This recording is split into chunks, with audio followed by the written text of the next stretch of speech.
الحمد لله وحده. الصلاة والسلام على من لا نبي بعده وبعد.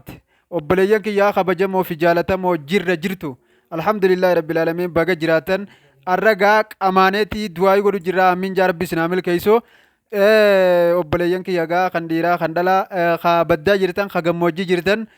خا إسا halkaniitis kunis kan isaa guyyaatti suntummaan keessanuu bakka jirtanitti salaamtaan onne irraa kaatee onnee teessan isin naafaa seentuun isiniin jaa assalaamu alaikum warahmatullaahi wabarakaatu. Obboleeyyan kiyyaa ibaadaa jabeeffadha inshaallahu taala ibaadaan dagatina jabduun ammaasis wanni godhuu qabdan du'aadha yeroo ammaan tanaa tana keessatti yeroo dubbiin wal seentee jirtu yeroo harri baqatan oli moo gadi gamana moo gamasi addaan wallaallee jiru tana keessatti jechuudha qaala'insa gabaatiin wal qabatee akka nagaa dubbiin jabduudha yeroo ammaa keessatti jireenyi kajabaa miskiina waan qabne keessaahuu dadhabaa waliin wal qabatee qaala'insa gabaa lubbuun jiraachuun yeroo ammaa qariiba dubbiin tun jarana dhugamoo kijiba jarana dubbiin tun dhugamoo kijiba dhiiraa dhalan jennee kan dardaraa durbaa talma namaa caalaa murteen tasaa gubbaa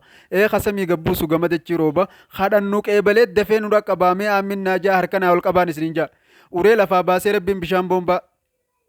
biyya bishaan hin qabne jira beekta timaantim dinnichaa waan akka kurumbaa kuduraadhaa fi muduraa gurguradhaadhaa ba'a warri qeebaltii du'aayii tanaa qabdannu mahabbaa dhalataa oromiyaa na dhage boogurba siifaa taatu kiiloon qarshii kuma dhibba kiiloon tafeete gaata bunaa ta'u tajjumaa ta'us siifaa taatu kiiloon qarshii kuma dhibba akka nagaa obboleeyyan kiyya inshaallahu taalaa shaashaa jaa namni rabbi qabu waan dhaben qabu shaashaa magaalaa ashaa maal daangullee irraa shisha jaama maali gaaba akkasii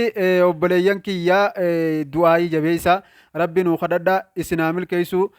akkasumanallee haa milkeessu ana kadiir keessa rabbi isiniin haa godhu boo du'aamaan fi godhaa hunuma isinillee kadiir kiyya rabbi haa godhu akkas gaa inshaallahu taala kotta sesseenaa irraa du'aa ajaa'ibaa godhu jira.